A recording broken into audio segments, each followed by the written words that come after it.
Hi everyone, I'm going to read the first chapter from this book, Roald Dahl's George's Marvellous Medicine. Some of you may know Roald Dahl. He's a very famous writer. He wrote books like Charlie and the Chocolate Factory. But this book is less well known. It's still very good, and it's called George's Marvellous Medicine. Maybe you can see the writing and read along with it. Chapter 1, Grandma. I'm going shopping in the village, George's mother said to George on Saturday morning. So be a good boy and don't get up to mischief. That was a silly thing to say to a small boy at any time. It immediately made him wonder what sort of mischief he might be able to get up to. And don't forget to give Grandma her medicine at 11 o'clock, the mother said. Then out she went, closing the back door behind her. Grandma, who was dozing in her chair by the window, opened one wicked eye and said, "Now you heard what your mother said, George. Don't forget my medicine." "No, Grandma," George said, "and just try to behave yourself for once while she's away." "Yes, Grandma," George said. George was bored to tears. He didn't have a brother or a sister. His father was a farmer, and the farm they lived on was miles away from anywhere, so there was never any other children to play with. He was tired of staring at pigs and hens and cows and sheep. He was especially tired of having to live in the same house as that grisly old grunion of a grandma. Looking after her all by himself was hardly the most exciting way to spend a Saturday morning. "You can make me a nice cup of tea for a start," Grandma said to George. "That'll keep you out of mischief for a few minutes." "Yes, Grandma," George said. George couldn't help disliking Grandma. She was a selfish, grumpy old woman. She had pale brown teeth and a small puckered-up face like a dog's bottom. "How much sugar you want in your tea today, Grandma?" George asked. 1 spoon, she said, and no milk." Most grandmothers are lovely, kind, helpful old ladies, but not this one. She spent all day and every day sitting in her chair by the window, and she was always complaining, grousing, grouching, grumbling, griping about something or other. Never once, not even on her best days, had she smiled at George and said, "Well, how are you this morning, George?"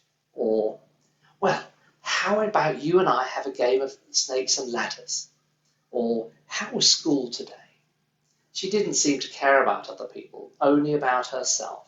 She was a miserable old grouch. George went into the kitchen and made Grandma a cup of tea with a tea bag. He put 1 spoonful of sugar in it and no milk. He stirred the sugar well and carried the cup into the living room. Grandma sipped the tea. "It's not sweet enough," she said. "Put more sugar in it." George took the cup back to the kitchen and added another spoonful of sugar. He stirred it again and carried it carefully in to Grandma. "Where's the saucer?" she said. "I won't have a cup without a saucer." George fetched the saucer. "And what about a teaspoon, if you please?" "I've stirred it already for you, Grandma. I stirred it very well." "I'll stir my own tea, thank you very much," she said. "Fetch me a teaspoon." George fetched a teaspoon. When George's mother or father were at home, Grandma never ordered George about like this. It was only when she had him on her own that she began to treat him badly. "You know what's the matter with you?" the old woman said, staring at George over the rim of the teacup with those bright, wicked little eyes. "You're growing too fast. Boys who grow too fast become stupid and lazy." "But I can't help it if I'm growing fast, Grandma," George said. "Of course you can," she snapped. "Growing's a nasty, childish habit." "But we have to grow, Grandma. If we didn't grow, we'd never be grown-ups." "Rubbish, boy, rubbish," she said. "Look at me. Am I growing? Certainly not." "But you did once, Grandma." "Only very little," the old woman answered.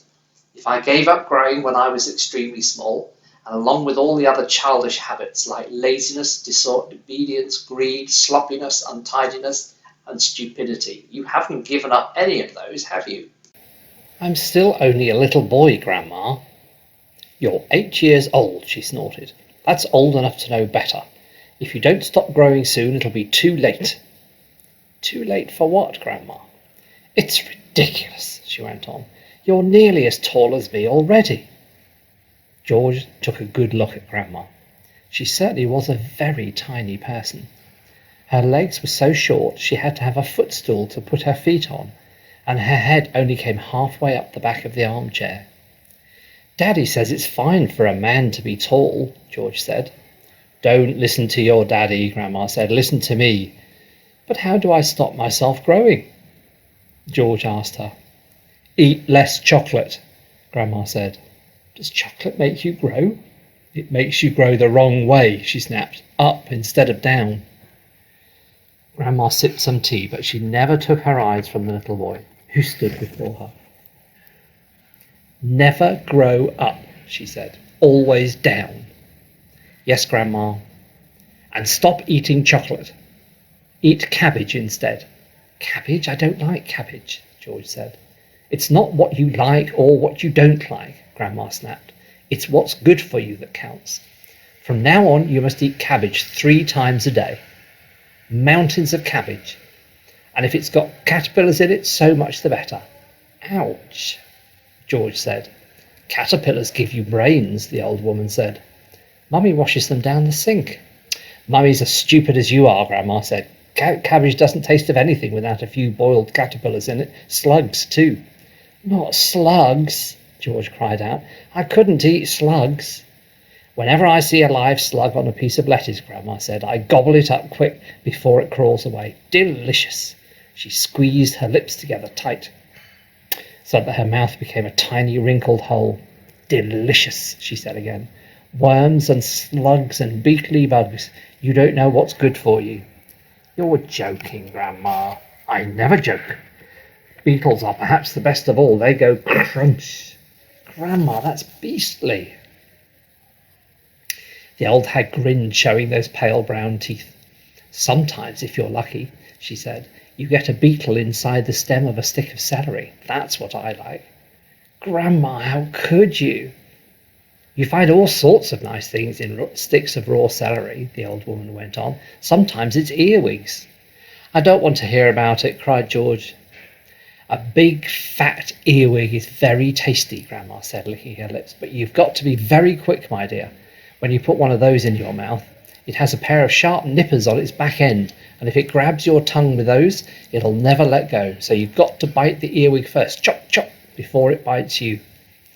George started edging towards the door. He wanted to get away as far as possible from this filthy old woman. You're trying to get away from me, aren't you? She said, pointing her finger straight at George's face. You're trying to get away from Grandma. Little George stood by the door, staring at the old hag in the chair. She stared back at him. Could it be, George wondered, that she was a witch? He had always thought witches were only in fairy tales, but now he wasn't so sure. Come closer to me, little boy, she said, beckoning him with a horny finger. Come closer to me and I will tell you secrets. George didn't move. Grandma didn't move either. I know a great many secrets, she said, and suddenly she smiled. It was a thin, icy smile, the kind a snake might make just before it bites you. Come over here to Grandma and she'll whisper secrets to you. George took a step backwards, edging closer to the door. You mustn't be frightened of your old Grandma, she said, smiling that icy smile. George took another step backwards. Some of us, she said, and all at once she was leaning forward in her chair and whispering in a sort of throaty voice George had never heard her use before. Some of us, she said, have magic powers that can twist the creatures of this earth into wondrous shapes. The electricity flashed down the length of George's spine. He began to feel frightened. Some of us, the old woman went on, have fire in our tongues and sparks in our bellies and wizardry in our fingertips. Some of us know secrets that would make your hair stand up on its end and your eyes pop out of their sockets. George wanted to run away, but his feet seemed stuck to the floor. We know how to make your nails drop off, and teeth grow out of your fingers instead. George began to tremble. It was her face that frightened him most of all, the frosty smile, the brilliant, unblinking eyes. We know how to have you wake up in the morning with a long tail coming out from behind you. Grandma, he cried out, stop! We know secrets, my dear, about dark places where dark things live and squirm and slither all over each other. George made a dive for the door. It doesn't matter how far you run, he heard her say. You won't ever get away. George ran into the kitchen, slamming the door behind him.